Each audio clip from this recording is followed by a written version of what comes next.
Yeah, we people are very lucky because we are in the area that the world is in a very big transformation because of the technology. Uh, I think we read a lot on the books that 200 years ago when the first industry have a lot of great people, and then 100 years ago electricity revolution come, a lot of success people. So now the technology come. This new technology will also create a lot of successful people, interesting careers. But honestly, every technological revolution come is going to create a lot of social problems. And my view is the first technology revolution caused the First World War. Second technology revolution caused the Second World War. Now we're in the third. So what is going to happen? People worry about artificial intelligence. People worry about robots. People worry about computer and data and privacy and securities. People start to worry. But whether you worry, it will come. If you don't worry, it comes. So the thing is how you change yourself. So I think next 30 years, the world is going to be huge change. If there's a third world war, I think the world war should be a war against disease, a war against environment pollution, a war against poverty together. We should not a war against ourselves. But if we do not see clearly that using the new technology to solve this problem, if we do not unite, align together, human beings gonna fight each other. Because every technology revolution will make the world unbalanced. When something unbalanced coming, somebody used to be number one, suddenly become number two, and somebody was number three, and then become number one. It's all not comfortable. So we people, if you're 30 years old, my view is that when you are 20 to 30 years old, you should follow a good boss, join a good company to learn how to do things properly. When you're 30 to 40 years old, if you want to do something yourself, just do it. You still can't afford to lose, to fail. But when you're 40 to 50 years old, my suggestion is that you should do things that you are good at. Right? And not do things that, oh, that's very interesting, I want to try something new. It's a bit dangerous more. When you're 50 to 60 years old, spending time training and developing young people, the next generation. When you're over 60 years old, better stay with your grandchildren. But this is normally general like that. Not everybody will like, but most of the people will like that. So 30 years old, we people, next 30 years, are the luckiest period. We have a lot of challenges, a lot of things are happening, and with our knowledge, with our physical power, it's time you need to change. You have to think, if you want to be successful tomorrow, it's impossible. If you want to be successful a year later, it's impossible. But if you want to win 10 years later, you have a chance. Today, we have a 49%, close 49% of the employees of our company are women. That's a lot for a high-tech company. It's not on purpose we hire women. We think they are great in helping us to grow. Alibaba is an e-commerce company. E-commerce is a service industry. To serve people better, you should have a service part. We find that women doing much better jobs than men. And the second is that last century, people compete because muscle. No, not this century is not muscle, it's the wisdom. And next is, I believe, if a person wants to be successful, you should have a high EQ. But if you don't want to lose quickly, you should have a high IQ. But if you want to be respected, you should have high LQ, the Q of love.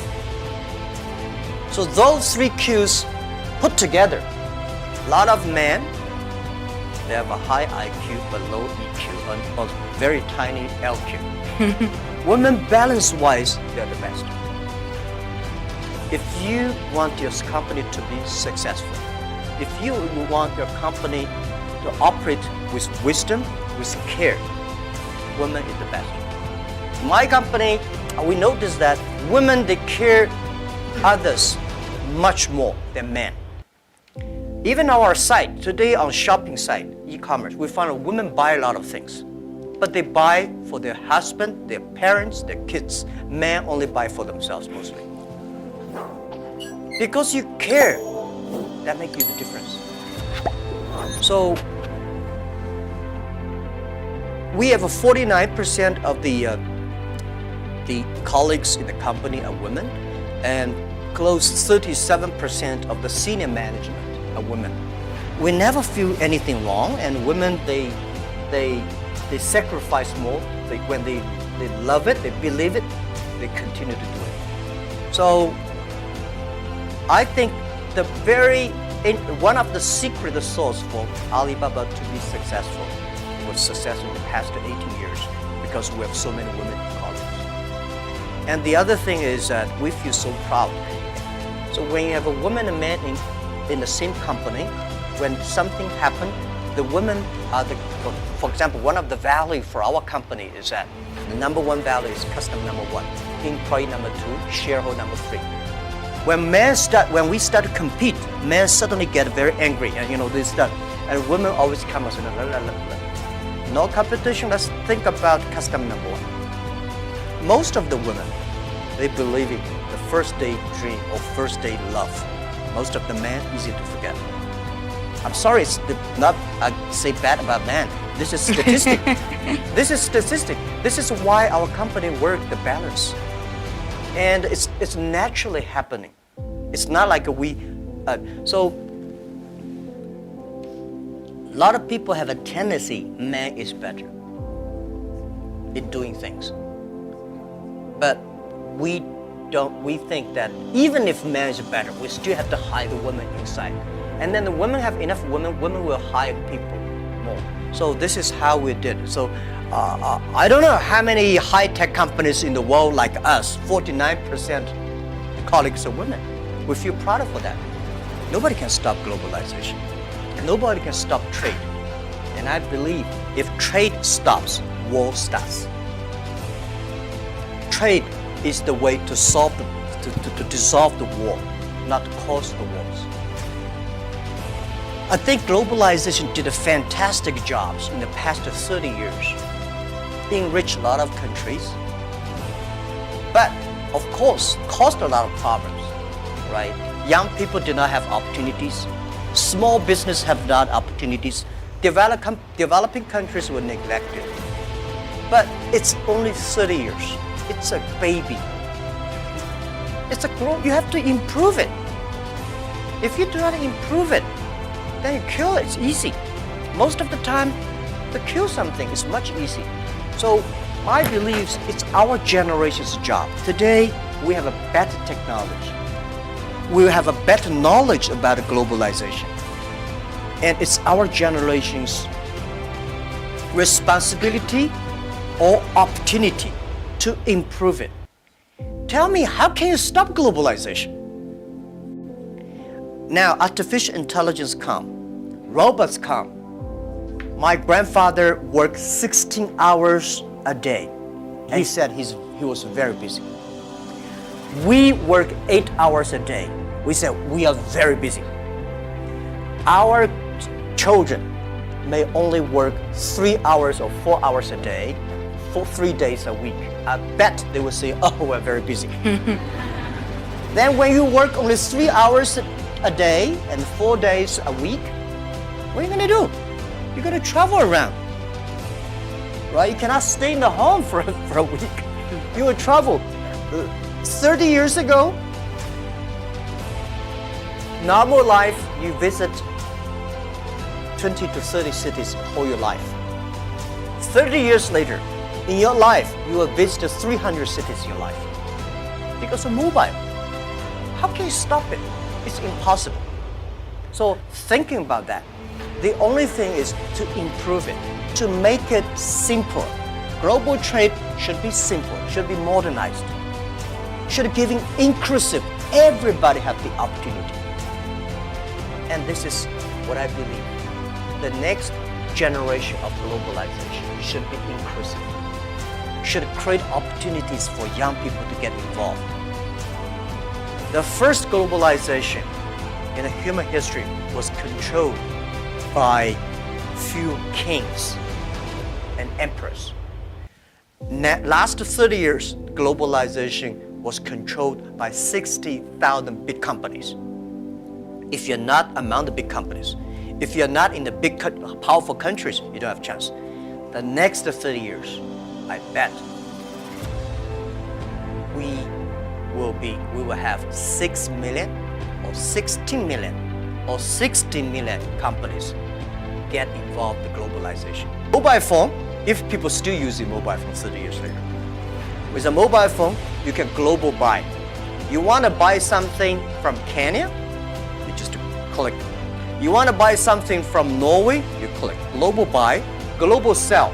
If you're a small thing, without internet, you can only sell in your village or small town. Today you can sell across the world.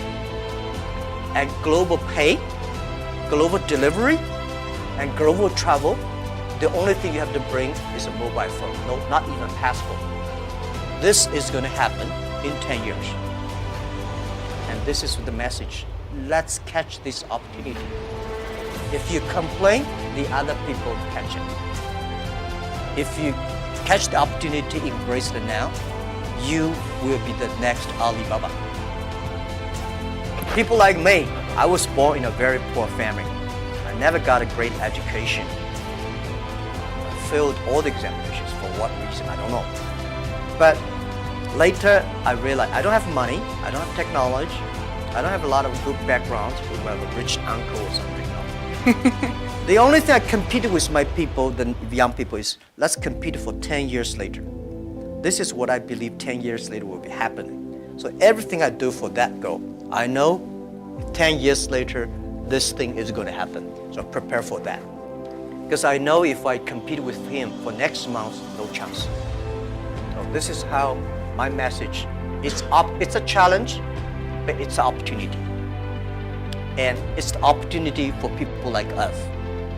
This world, the most difficult thing is to convincing a successful people. When you tell him this is a great opportunity, he said, no, forget it, right? I've been doing this for 30 years. But for people like us, we're looking for opportunities in order to survive. So we will do anything to be creative. So this is the message. 30 years, it's an opportunity for us. It's a challenge for those people who are 60 years old. If they're 60 years old, not discrimination, but it's